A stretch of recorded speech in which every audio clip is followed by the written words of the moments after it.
Здравствуйте, дорогие! Добро пожаловать на наш канал!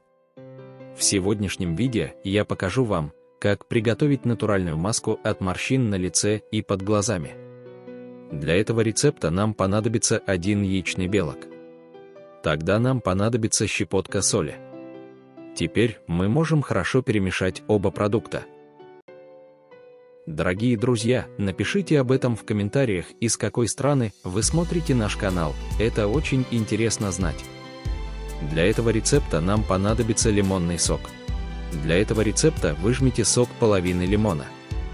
Тщательно перемешайте 3 продукта.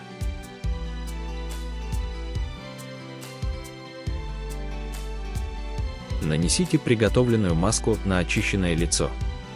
Нанесите смесь на морщины и смойте через 10-15 минут.